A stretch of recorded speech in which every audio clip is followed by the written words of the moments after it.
A continuación, aprenda a vivir con la diabetes. Clasificación A. Apto para todo público.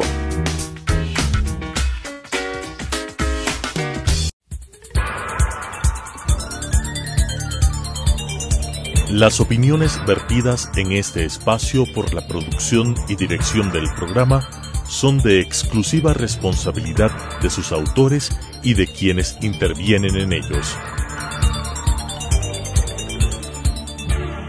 Telesucesos Canal 29 UHF presenta Aprenda a vivir con la diabetes, un espacio dedicado a la prevención en base a la educación de la diabetes, con la conducción del doctor Rodrigo León Vallas.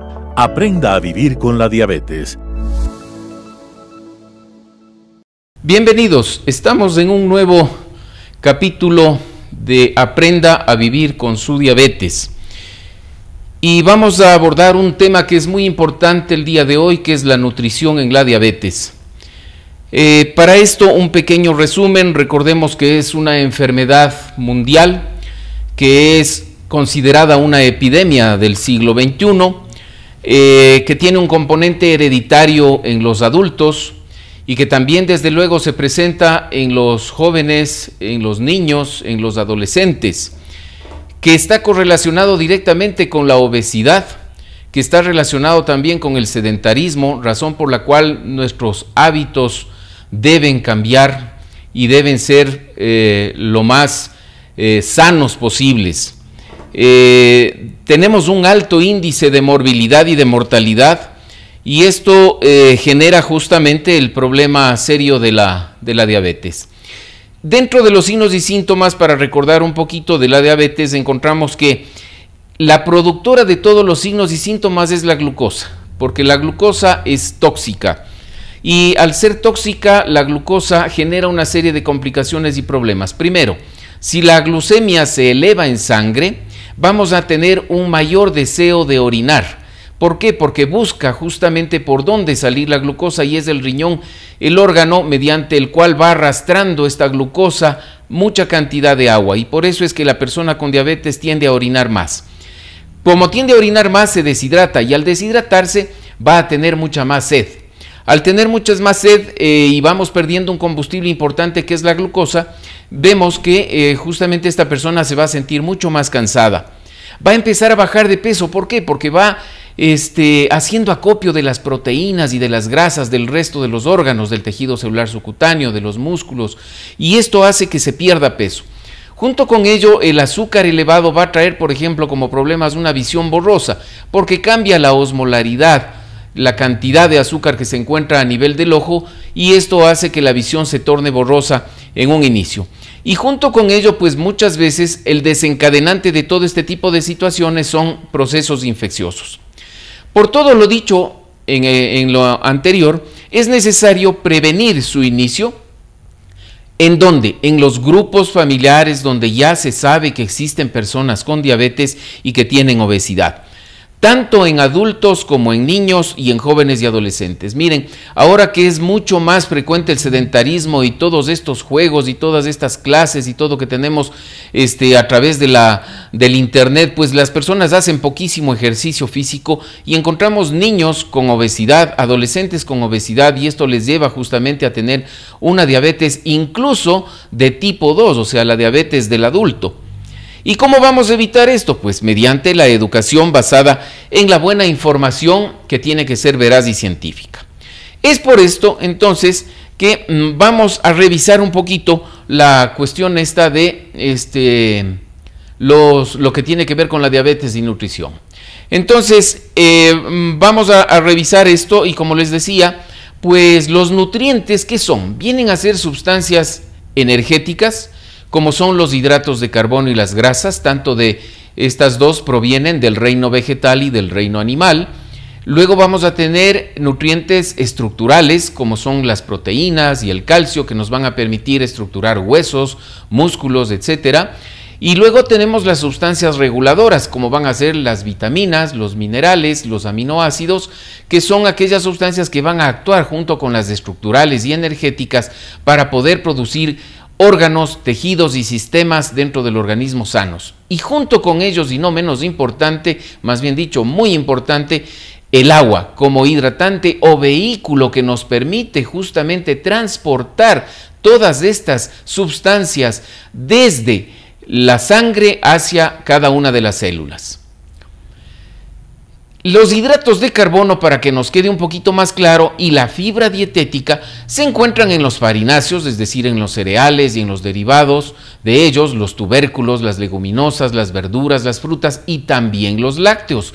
Aquí están los hidratos de carbono, los azúcares que nos van a dar energía al momento de su ingreso, porque se transforman en glucosa y la glucosa va a darnos energía.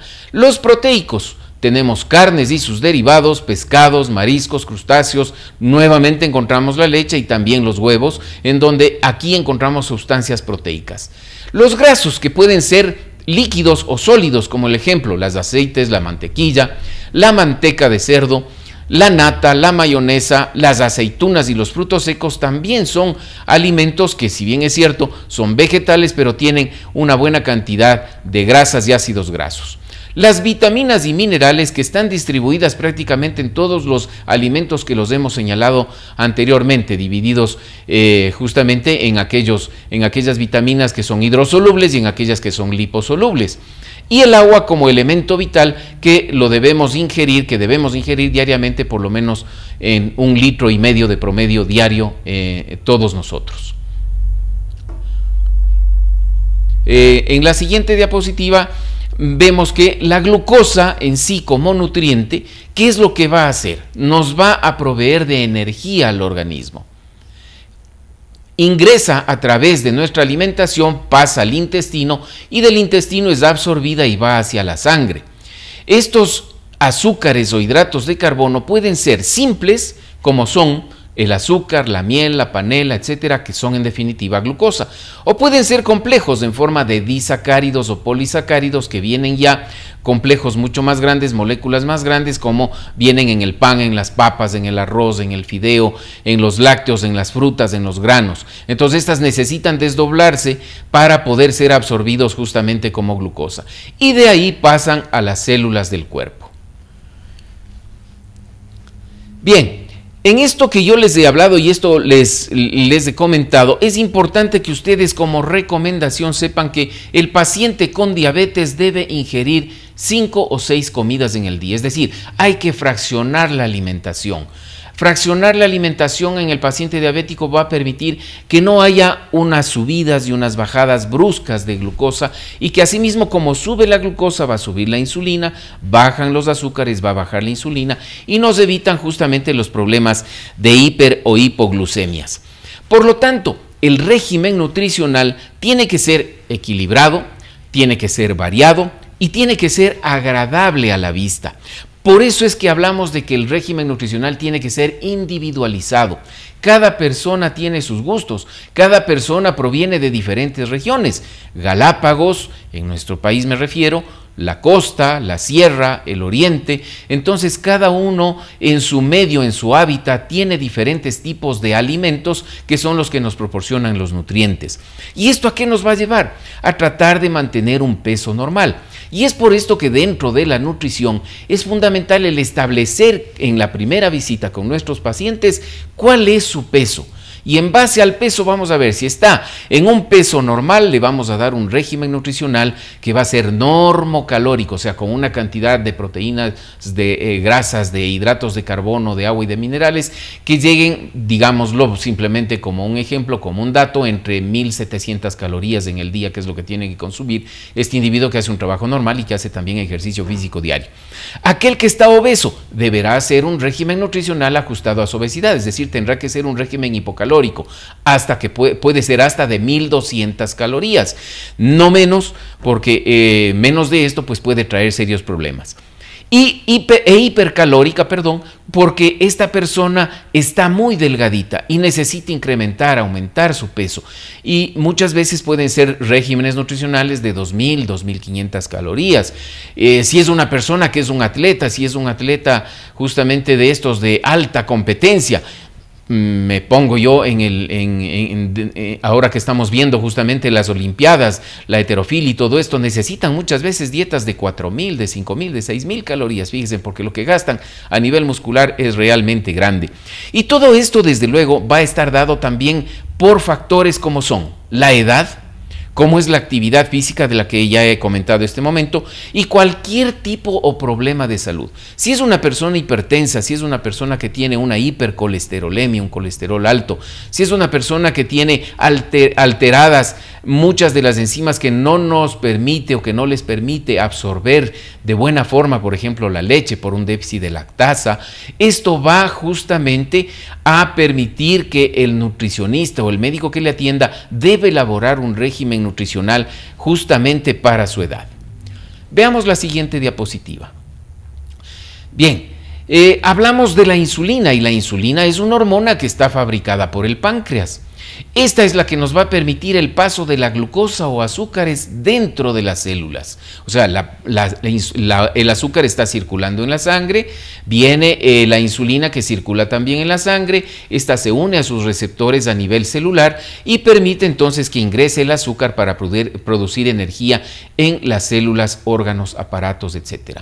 Su déficit va a producir la diabetes. Como ya les había dicho, puede ser un déficit parcial o total, puede ser un déficit en el cual incluso puede no ser en la producción, puede ser en la acción, puede ser en la unión a sus receptores en los diferentes tipos de células. Y además, fíjese en la importancia de la insulina, actúa en el crecimiento y en el desarrollo. Por eso es que en los niños diabéticos, cuando no están bien controlados y compensados y han sido diagnosticados de diabetes, su desarrollo y crecimiento va a tener complicaciones y problemas. Veamos la siguiente. Como ya les había dicho y repitamos, no nos vamos a cansar, el régimen nutricional equilibrado es de 5 a 6 fracciones a lo largo del día. Un desayuno, una media mañana, un almuerzo, una media tarde, una merienda y una recena en ocasiones, especialmente en aquellos pacientes que reciben insulina. Esto ya lo vimos, podemos pasar. Bien, y aquí miren ustedes, estas tablas nos están indicando justamente los intercambios o raciones que tiene conocimiento la persona que nos va a guiar en nuestra nutrición. Entonces aquí vemos la tabla de lo que son los hidratos de carbono, en donde justamente vamos a encontrar los farináceos, vamos a encontrar por ejemplo, el pan blanco, el pan de molde, los bizcochitos, los cereales, vamos a encontrar las verduras, vamos a encontrar la fruta, vamos a encontrar los productos lácteos y vamos viendo ahí cuál es el peso en crudo de los alimentos y la medida de referencia, o sea, cuánto de esto nos vamos a servir en raciones en el día. La siguiente. En la siguiente vamos a encontrar el intercambio de alimentos proteicos y grasos. Entonces, igual que en el anterior, vemos ahí el peso de los alimentos en crudo y vemos lo que debemos recibir de medidas de referencia. Entonces, en carnes que tengan 10 gramos de proteínas, como sería un intercambio, en donde tienen 2 a 5 gramos de grasa, etcétera, etcétera. Entonces, estos gráficos nos permiten entender cómo la persona, el nutricionista, el médico que les indica, debe conocer perfectamente todas estas equivalencias y elaborar individualmente un régimen nutricional para cada persona dependiendo de sus necesidades, que esto es importantísimo. De aquí lo que vamos a ver en base a esto es que la investigación justamente en la diabetes es fundamental, es importante y se viene investigando tanto en la parte nutricional cuanto en la parte de medicamentos para poder darle al paciente un diagnóstico certero, una prevención y un tratamiento. De esta manera vamos a encontrar que van a disminuir los ingresos hospitalarios hasta en un 50-70%.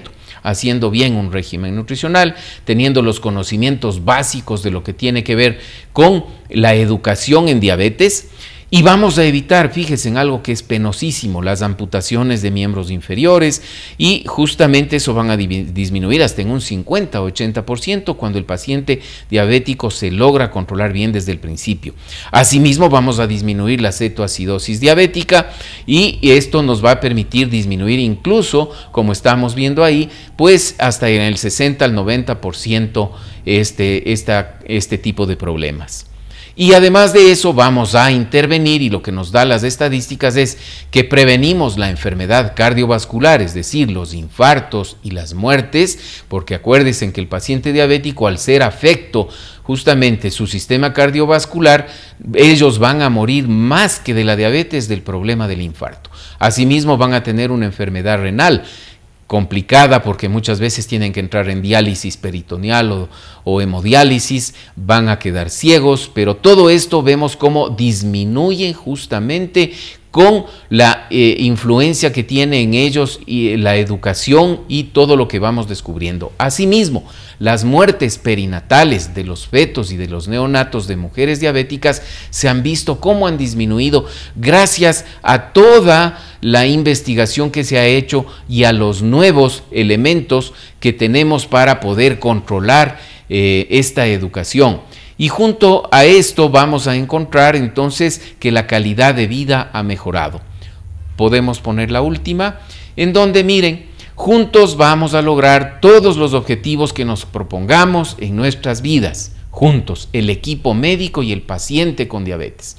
Comer en menor cantidad, de forma fraccionada, con 3 principales y 2 o 3 colaciones, es lo que hemos mencionado ahora en este capítulo de la nutrición, que es lo más importante. O sea, comer menos, en menor cantidad, pero más fraccionadamente, y así evitamos lo que ya les había dicho, estos picos y valles, subir y bajar de la glucosa, que nos causa problemas de hiperglucemia y de hipoglucemia. Junto con ello, el caminar al menos 150 minutos a la semana, que es lo que dice la Organización Mundial de la Salud, como lo vimos y lo presenté en las anteriores exposiciones, vemos que el caminar diariamente es fundamental. Si podemos hacerlo más de los 150 minutos, es espectacularmente bueno. Y tomar la medicación de forma regular, cumpliendo con las indicaciones del equipo médico. Y un poco a manera de explicar el dibujo que está ahí, un equipo ganador es aquel en el que el diabético, al prácticamente cumplir con todas estas normas y reglas, pues le va a meter una goleada a la diabetes, y por eso se ve un marcador de 5 o de 6-0, haciendo las cosas bien, como nos está indicando justamente todo el estudio que tenemos en la actualidad sobre la diabetes y la nutrición. Esperemos que estos consejos que les he dado, y de esta manera rápida, y espero que haya sido muy clara, ustedes tengan a bien el saber que la diabetes es una enfermedad absolutamente controlable, a pesar de que no existe la curación en el momento actual, pero existe todo lo que tiene que ver con el control del paciente diabético, pero el control en base a su actitud, a su manera de ser, a su manera de estar dispuesto a cambiar los malos hábitos, tanto nutricionales como de ejercicio físico, nos va a permitir tener una vida sana a futuro. Muchas gracias por su atención. Las opiniones vertidas en este espacio por la producción y dirección del programa son de exclusiva responsabilidad de sus autores y de quienes intervienen en ellos. Telesucesos Canal 29 UHF presentó Aprenda a vivir con la diabetes, un espacio dedicado a la prevención en base a la educación de la diabetes, con la conducción del doctor Rodrigo León Vallas. Aprenda a vivir con la diabetes,